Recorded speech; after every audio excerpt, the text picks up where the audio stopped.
नमस्कार साथियों, स्वागत है आप सभी का आपकी अपनी पाठशाला पर। मैं हूं अंकित अवस्थी। हमारे देश में फिलहाल सुर्खियों में है यूजीसी। यूजीसी सुर्खियों में है, ट्विटर पर ट्रेंड कर रही है UGC roll back, shame on UGC. After all UGC क्या है, क्या किया है, क्यों शर्मिंदा होना चाहिए यूजीसी को? देश विरोधी या देश तोड़ने वाली संस्था के रूप में इसे क्यों ट्रोल किया जा रहा है? क्यों इसके साथ में विद्यार्थियों का गुस्सा सड़कों पर फूटकर उतर रहा है? क्यों सवर्ण समाज इसे अपने खिलाफ मान रहा है? क्यों भारत सरकार को, फिलहाल मोदी सरकार के विरोध में जनता सड़कों पर क्यों उतर रही है? क्यों सवर्ण जाति मोदी सरकार के खिलाफ बयान देती जा रही है कि आपके साथ खड़े रहने की अगर यही सजा है तो फिर बेहतर है कि हम आपके साथ आज ही छोड़ दें? क्यों सवर्ण जाति इतना ज्यादा मोदी सरकार के खिलाफ बौखला कर सामने आ गई है? आज के सेशन में जानेंगे, क्योंकि अल्टीमेटली इस समय देश में एक ही चीज चल रही है कि equity committee abuse of power, UGC roll back. UGC ने ऐसा क्या कहा है? क्यों यूजीसी को शेम ऑन कहा जा रहा है? यहां पर सवाल बार बार यही किया जा रहा है कि even after massive nationwide outreach, street protest, student anger and academic resistance, the controversial UGC discrimination rules are still in place. लोग सवाल यही पूछ रहे हैं कि इतने विरोध के बावजूद भी यूजीसी ने सवर्ण जाति, जो कि सड़कों को जाम करने कभी रास्तों पर नहीं उतरती, तोड़फोड़ करने के लिए कभी सड़कों पर नहीं होती, देश की अर्थव्यवस्था में महती भूमिका निभाती है, आज उसे प्रोटेस्ट करने के लिए मजबूर क्यों किया जा रहा है? अगर ऐसा होता है तो यह सोची समझी वोट की राजनीति है। वोट की राजनीति इसलिए क्योंकि आने वाले समय में उत्तर प्रदेश के चुनाव हैं और जहां पर सवर्ण बनाम ओबीसी एससी एसटी करके राजनीतिक दल पहले भी अपनी उम्मीदवारी को मजबूत करते आए हैं। आज अमित शाह जी ने एक तरह का चुनावी बिगुल उत्तर प्रदेश में अपने भाषणों से बजा ही दिया है। तो क्या इसका उद्देश्य जाति की राजनीति करके राजनीतिक व्यवस्था में उत्तर प्रदेश के अंदर फायदा लेने की कवायद है? इस विषय पर हमारे बहुत से छात्रों ने हमारे हाल ही के प्रीवियस कुछ सेशंस में इस विषय के ऊपर हमसे इस बारे में बात करने की मांग की। हमने इस विषय पर आपके लिए इस पूरे विषय को, क्या प्रोज हैं, क्या कॉन्स हैं, क्या सरकारी पक्ष है, क्या सरकार का विपक्ष है, सारी जानकारी लेकर आपके सामने हाजिर हैं। मेरे प्यारे साथियों, फिलहाल के लिए यूजीसी एंटी डिस्क्रिमिनेटरी रूल 2026 सुर्खियों में है। ध्यान से समझिएगा, बात रूल्स की हो रही है, कोई कानून नहीं बना है। रूल और कानून में क्या अंतर है? कानून बनाने के लिए आपको संसद से बिल को पास कराना होता है, कानून बनता है तो संसद की स्वीकृति लगती है। यहां पर एक संस्था यूजीसी, अब ये यूजीसी क्या है?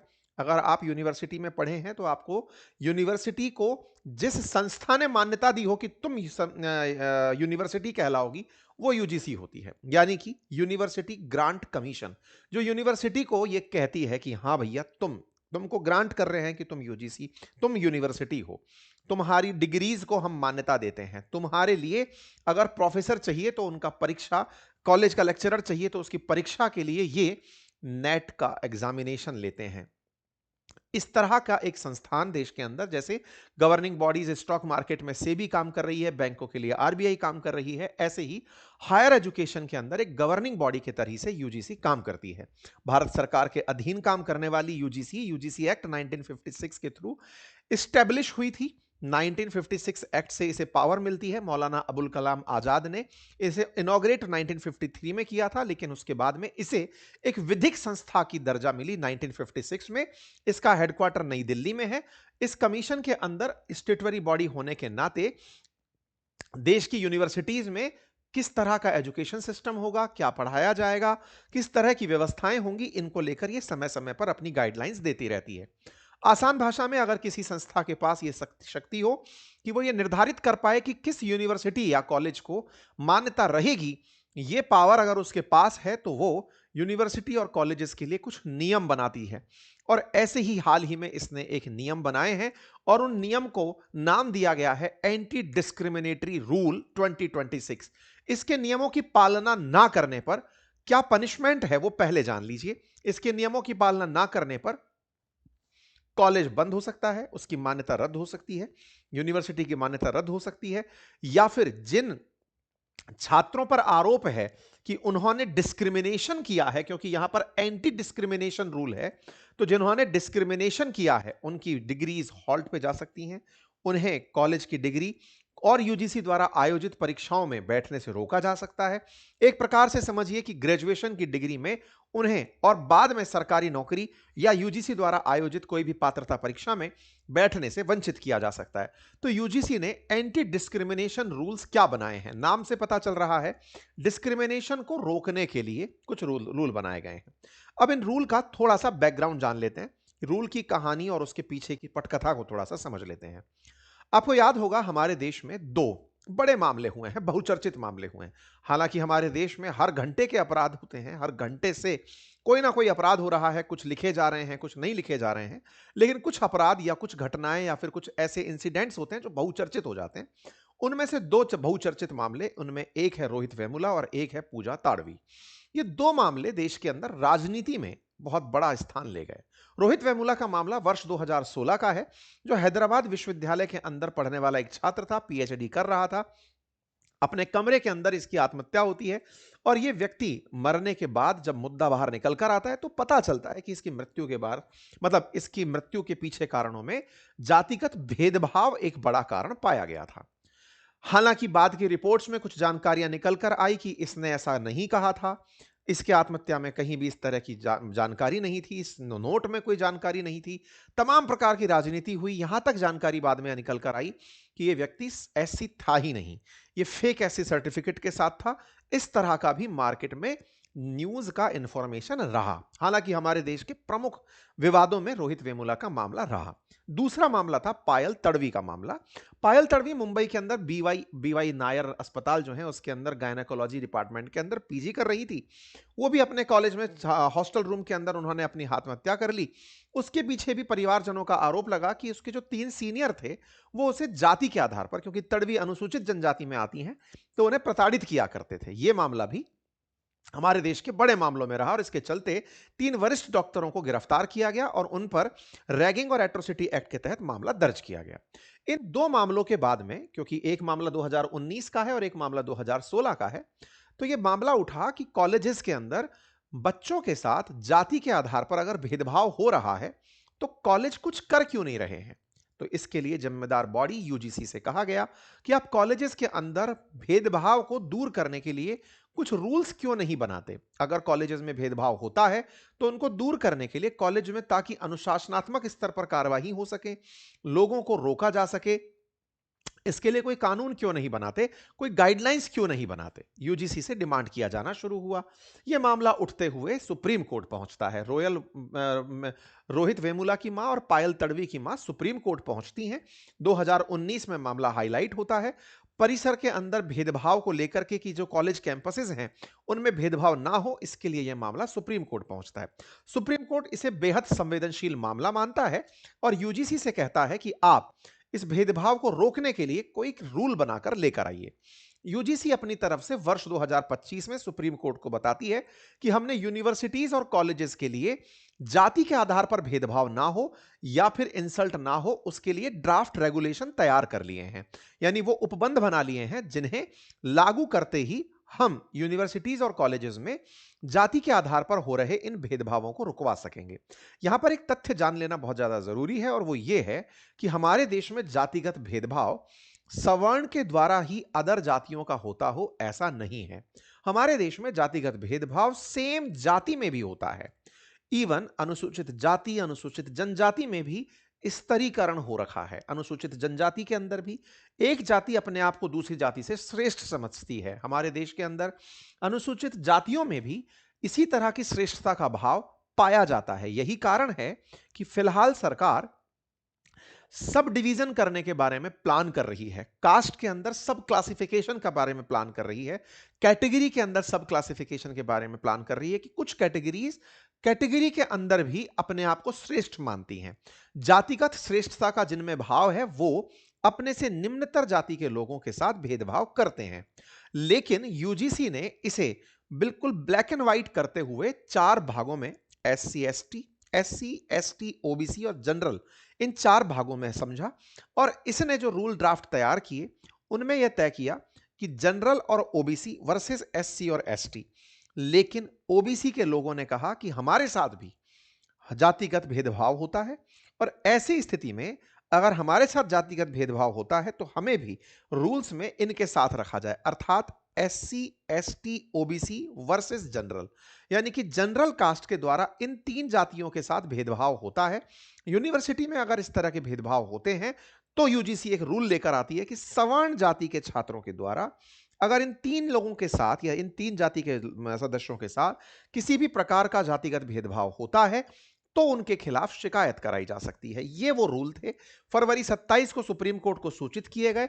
अप्रैल 25 के अंदर सुप्रीम कोर्ट ने इसकी परमिशन दी कि हां ठीक है, कर दो अगर आप बनाकर ले ही आए हो। और जनवरी 14 को यूजीसी ने इसका बम फोड़ दिया कि लो साहब हम लेकर आ गए।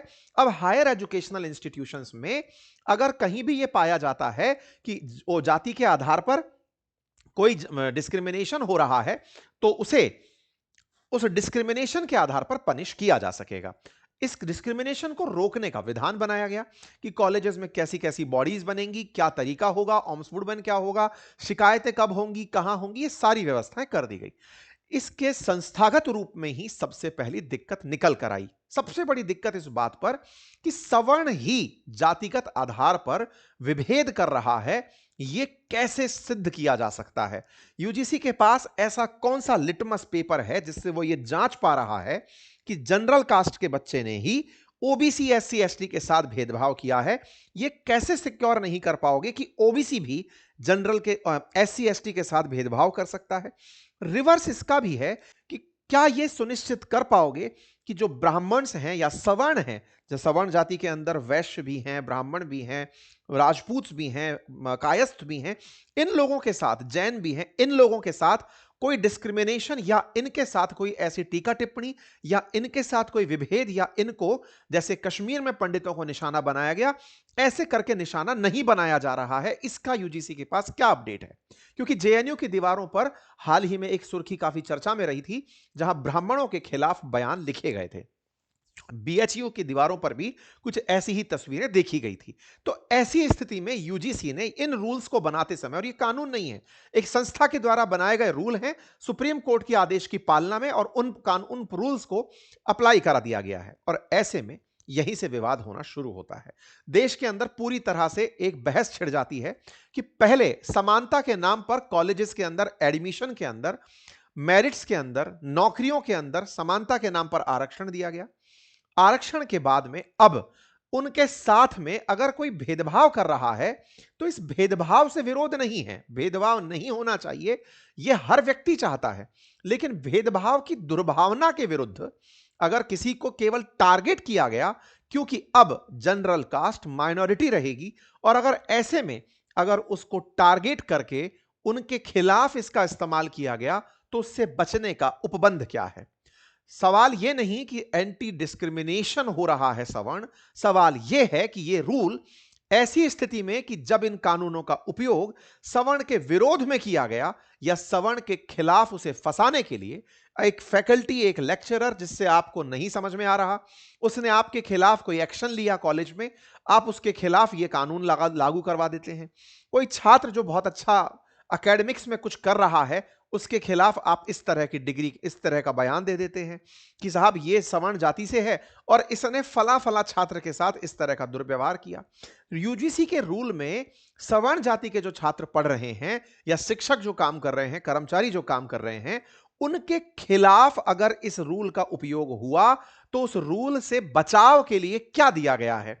सबसे बड़ी बात यहीं से बहस के रूप में छिड़ी शुरू होती है, क्योंकि इसमें कहा गया है कि अनुसूचित जाति, जनजाति के साथ साथ ओबीसी जातिगत भेदभाव की परिभाषा में शामिल हो गए हैं, अर्थात बराबरी के अवसर में शामिल करते करते अब यहां पर समानता का अवसर लाने के लिए डिस्क्रिमिनेशन में रिवर्स ट्रीटमेंट हो जाएगा। समानता के नाम पर डिस्क्रिमिनेशन केवल यही कर रही है, समानता के नाम पर डिस्क्रिमिनेशन केवल जनरल कास्ट करती है, यह सिद्धांततः स्थापित करने की जो परिपाटी यूजीसी ने बनाई, और उसके विरोध में कैंपस में स्ट्रक्चर के नाम पर equal opportunity centre, equity committee, equity squad, equity ambassador, equity helpline जैसी व्यवस्थाएं बनाई गई। छात्रों को कहा गया कि वो ऑनलाइन तरीके से भी इस पर शिकायत कर सकते हैं। बकायदा इसको डिफाइन किया गया, इम्प्लिसिट, इनडायरेक्ट इंपैक्ट, सब तरह की इसके अंदर स्ट्रक्चरल चीजें कही गई। कहा गया कि कोई व्यक्ति इसमें आसानी से कंप्लेंट कर पाएगा। इसके बाद कमेटी 24 घंटे के अंदर मिलेगी, 15 दिन के अंदर रिपोर्ट देगी, 7 दिन के अंदर एक्शन हो जाएगा, और अगर कोई एक्शन नहीं होता तो सीधा ओम्बुड्समैन के पास जाकर शिकायतों का निपटान किया जाएगा।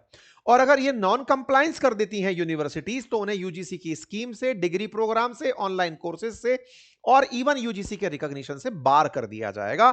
यानी कि अगर कोई कॉलेज और यूनिवर्सिटी ये मानने से इनकार कर दे तो उन्हें इससे पूरी तरह बाहर कर दिया जाएगा। बवाल सारा यहीं पर है कि यहां समानता लाने के नाम पर पहले ही हमारे देश में इतने सारे संवैधानिक उपबंध हैं, कॉलेज में एडमिशन, नौकरी, और इनके साथ साथ अब समानता के नाम पर आप ओबीसी, एससी, एसटी साथ में अगर पढ़ रहे हैं और उस समय पर डिस्क्रिमिनेशन की अगर कोई झूठी शिकायत भी हो जाती है कि इसने जातिगत टिप्पणी की है, तो फिर आप उसका क्या बचाव देंगे?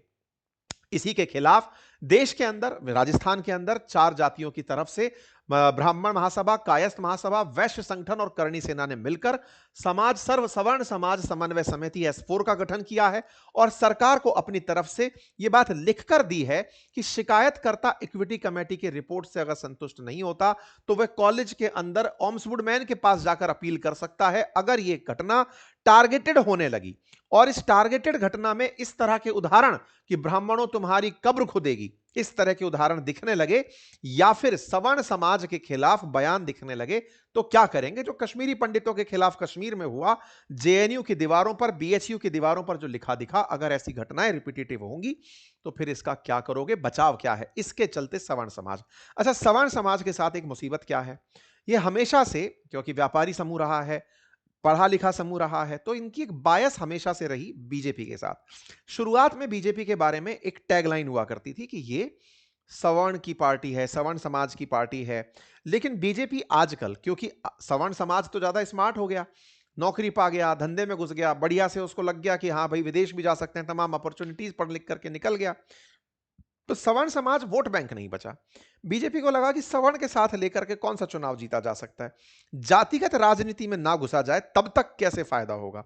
बस यही बात यहां पर अब लोग प्रतिक्रिया में दे रहे हैं कि आप अगर भाजपा को ये ग्रांटेड लेकर चल रहे हैं कि ये हमारा ग्रांटेड वोटर है सवर्ण समाज, और आप उसके वोट को काउंट, वैसे ये सवर्ण समाज को भी खुद से सोचने वाला प्रश्न है कि कहीं ये इस वजह से तो नहीं कि आपके वोट का असर कम हो गया हो। 140 करोड़ में से 43 करोड़ के आसपास हमारे देश के अंदर 1/3 आबादी लगभग सवर्ण समाज की है, लेकिन अगर उसके बावजूद भी इस तरह की घटनाएं केंद्र सरकार आसानी से कर पा रही है, 10 दिन बीत जाने के बाद भी कोई प्रतिक्रिया नहीं है, सरकार केवल इस बात को करके परीक्षण कर रही है, गेज गार के डाल डाल के देख रही है किसी को दुख रहा है कि नहीं दुख रहा है, तो एक बड़ा सवाल होता है। ऐसे में सरकार को आवश्यकता है कि यह तरीका, जिसके माध्यम से पहले भी एक मामला हुआ था, आपको शायद याद हो, एट्रोसिटी एक्ट पर सुप्रीम कोर्ट की गाइडलाइंस थी केंद्र सरकार को कि बहुत से झूठे मुकदमों में एससी एसटी वाद के अंदर लोगों को फंसाया जाता है। इस पर सुप्रीम कोर्ट ने कहा था कि कुछ ऐसा उपबंध करिए कि शिकायत की वेरिफिकेशन हो, उसके बाद में ही गिरफ्तारी हो। लेकिन उस मामले में एससी एसटी समाज जो है वो सड़कों पर उतर आया, सरकार दबाव में आई और दबाव में आकर के पुरानी वाली ही जो लाइनें थी वो लागू कर दी गई कि एससी एसटी अगर झूठे मुकदमे भी लगाते हैं तो फिर गिरफ्तारी तय की जानी चाहिए।